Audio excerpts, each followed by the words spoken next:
Que vous soyez un particulier ou un professionnel, si vous avez un projet immobilier en Espagne, ce podcast Ne perd pas le Sud vous servira de boussole. Alors, n'oubliez pas de vous abonner, car je vous livrerai au fil des épisodes des astuces et des recommandations pour vous aider à sécuriser en toute éthique vos projets. Hola a todos y todas, je m'appelle Audrey Clemenceau. Je suis avocate spécialisée en droit immobilier, inscrite au barreau de Barcelone et aussi agente immobilier en Espagne. J'accompagne depuis maintenant plus de 17 ans mes clients, français ou francophones, dans leurs projets immobiliers sur tout le territoire espagnol, qu'ils portent sur un achat, une vente, de la construction, des baux commerciaux, de la cession d'actifs immobiliers ou de fonds de commerce, ou encore une succession entre la France et l'Espagne. Je vous souhaite la bienvenue sur ce podcast et bonne écoute! Que vous soyez un professionnel ou un particulier, si vous souhaitez acheter un logement d'habitation, vous entendrez forcément parler de la cédula de habitabilidad. Cette cédula, qu'est-ce que c'est? À quoi ça sert? Quels sont les risques à anticiper? Je réponds à toutes ces questions dans l'épisode de ce jour. Alors, qu'est-ce que la cédula de habitabilidad?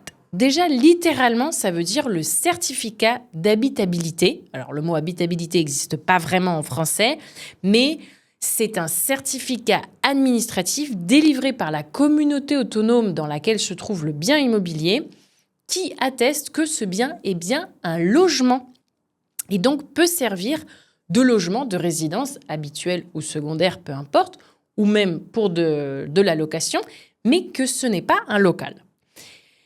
Sur ce document, quelles sont les informations qui sont indiquées? Eh bien, on a l'adresse du bien, la référence cadastrale, le nombre de mètres carrés utiles et l'occupation maximum que le bien peut contenir, c'est-à-dire le nombre de personnes que, administrativement et légalement, le bien peut contenir, notamment en fonction du nombre des mètres carrés, en fonction du nombre de chambres. D'accord ? Ça fait partie des documents légaux que moi je revois dans mon audit juridique. Ça fait 15 ans que j'accompagne les Français et les francophones dans leurs achats immobiliers en Espagne, dans leurs projets immobiliers de façon générale, achat, vente, construction. Et je fais un audit juridique de tous les documents et certificats légaux du bien pour pouvoir faire une photo du client en disant, voilà, vous souhaitez acheter ce bien, sachez ce qu'il en est. C'est un document indispensable lorsque vous souhaitez acheter un logement d'habitation.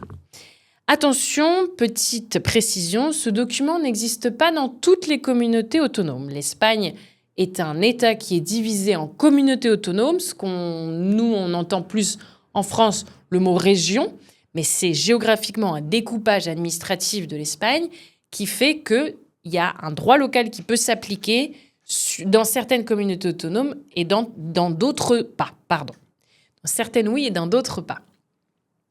Et ce document peut être obligatoire dans certaines communautés autonomes et dans d'autres pas.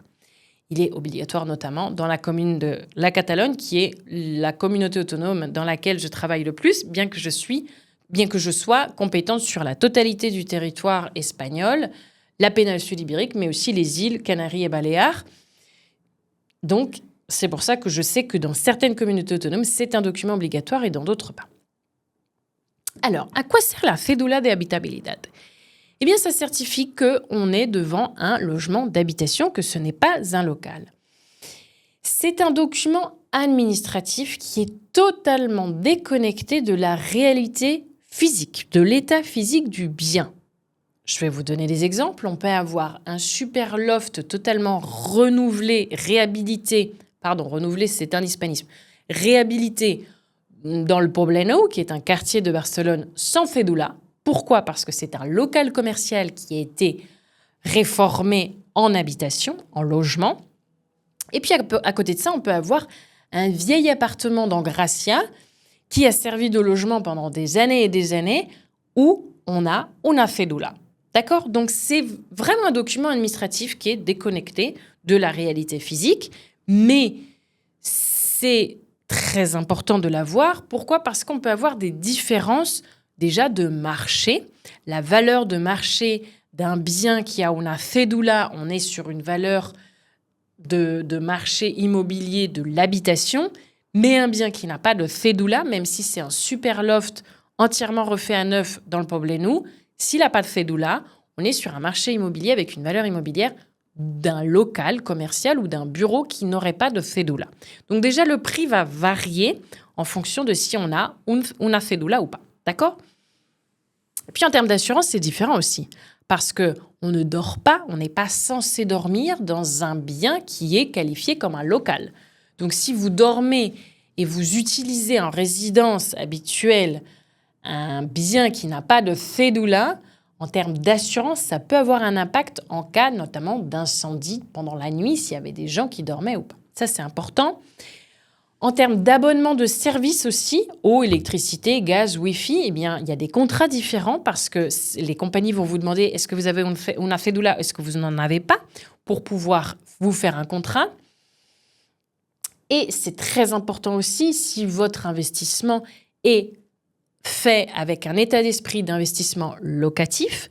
Si vous souhaitez louer le bien que vous avez acheté, si vous n'avez pas de cédula, vous n'avez pas le droit de le louer en résidence habituelle. Vous avez le droit de le louer comme si c'était un local ou un bureau, donc pour une activité de local commercial ou de bureau, mais vous n'avez pas le droit de louer à un locataire qui en ferait sa résidence principale. C'est interdit. Quelle est la durée d'une cédula ? Et qu'est-ce qui se passe après ? Alors, les cédulas, en fonction de l'année à laquelle elles ont été émises, elles peuvent avoir une durée comprise entre 10 à 15 ans. La durée est indiquée sur le document. Sur le document, on a la date d'émission et la date d'expiration du certificat. Et lorsque la cédula est expirée, vous avez l'obligation de la renouveler dans 2 cas. Si vous voulez revendre votre appartement ou si vous le louez à un locataire. D'accord ? Pour renouveler una cédula, eh bien, il faut se faire accompagner d'un architecte. Ce ne sont pas les avocats qui renouvellent ce document, c'est un architecte qui va devoir se déplacer, faire une visite du bien et vérifier que cet appartement remplit les conditions d'habitabilité qui sont marquées par la loi réglementaire. D'accord ? J'ai vu tout et n'importe quoi sur les cédulas. Dans le cadre d'une succession, j'ai dû vendre un appartement dans Gracia qui n'avait pas de cédula, qui n'avait jamais obtenu de cédula, alors que clairement, il avait absolument tout pour en obtenir une. Notamment, il y avait 2 salles de bain, il y avait une cuisine, il y avait des chambres. Enfin, architecturalement et physiquement, il y avait tout ce qu'il fallait pour servir d'habitation. Mais il s'agissait d'un vieil appartement de Barcelone, de Gracia, dans le vieux quartier de Gracia. Et cet appartement avait une entrée indépendante de l'entrée de la copropriété, avec une très belle porte en bois d'ailleurs, qui donnait directement sur la rue. Et ça, ce sont les anciens ateliers d'artisans ou de commerçants dans Gracia qui avaient la petite boutique qui donnait sur la rue.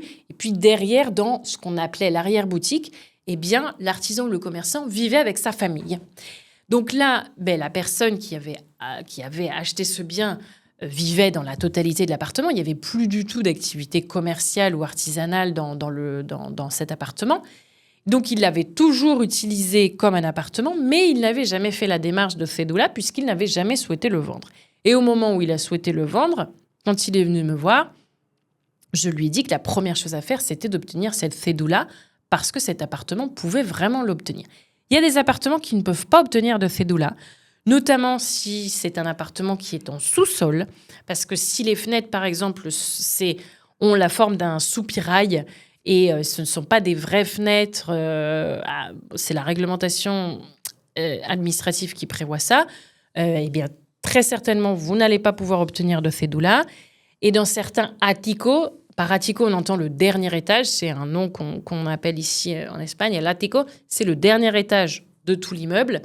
Parfois, ces derniers étages ont été construits soit illégalement, ou donc en tout petit, mais il est possible que certains appartements ne puissent jamais obtenir de cédula. En revanche, celui-là dont je vous parlais dans Gracia, il avait tout pour obtenir. Donc, on a fait toutes les démarches, ça a mis du temps. On a mis 6 mois à obtenir la cédula, donc c'est long parce que, comme c'est un appartement qui n'avait jamais obtenu de cédula, c'est plus long qu'un appartement qui en avait une, qui est expirée, qu'il faut renouveler. Un renouvellement de cédula, c'est beaucoup plus rapide qu'une création de nouvelles cédulas. Et puis, si vous avez besoin d'un financement, c'est indispensable d'avoir ce document. Pourquoi ? Parce que la banque ne va vous prêter, et j'ai fait un épisode antérieur spécifique sur le financement où je vous ai tout décortiqué, donc je ne vais pas rentrer trop dans les détails là-dessus, mais sachez que si vous demandez un financement à une banque espagnole pour acheter un bien en Espagne qui vous serve d'habitation, si vous avez la cédula, la banque va vous prêter 80% de la valeur de l'expertise immobilière du bien, alors que si vous n'avez pas de cédula, on descend à 70 voire 60%. Donc ça a aussi un impact en termes de financement. Donc c'est important de savoir si on a cédula ou pas pour votre budget provisionné, mais aussi pour savoir sur quel marché est-ce que vous vous positionnez. Quand est-ce que la cédula, on doit l'avoir ? Parce que parfois les clients me disent « Bon, je veux acheter cet appartement, mais il n'a pas encore de cédula » ou elle est en cours d'obtention ou de renouvellement, mais on ne l'a pas encore. Donc moi, je veux attendre. Ce n'est pas la peine d'attendre. Si vous attendez trop, vous allez perdre l'opportunité d'acheter. La cédula, elle doit être expédiée et en vigueur le jour où on va chez le notaire et on signe l'acte authentique d'achat et de vente du bien. Tout ce qui se passe en amont, il y a des sommes qui sont versées, il y a des contrats qui sont signés, le compromis, etc., qui ne sont pas signés chez le notaire, je le répète, qui sont signés par l'intermédiaire des avocats ou des agences immobilières. Mais pendant toutes ces démarches-là, on prépare le dossier pour ensuite signer chez le notaire. Donc pendant ce laps de temps-là, on peut être en cours d'obtention de renouvellement de la cédula. Et puis le jour où on l'a, on fixe la date chez le notaire. Donc on peut se positionner, réserver un bien, verser des arts de 10% et signer un compromis de vente, même si on n'a pas encore la cédula. C'est pas impossible. Par contre, pour signer chez le notaire, il va falloir attendre qu'on ait cette nouvelle cédula, soit renouvelée, soit nouvelle obtention. Donc, et ça m'est déjà arrivé, de devoir décaler la date de signature prévue chez le notaire pour la simple et bonne raison que la cédula, elle avait tardé un petit peu plus et on n'avait pas encore ce document. J'espère que cet épisode vous a plu et je vous dis à très vite pour un prochain épisode. Si vous souhaitez soutenir mon travail parce que ce contenu vous plaît, je vous invite à vous abonner à mon canal YouTube ou à noter mon podcast sur votre plateforme d'écoute préférée. Merci.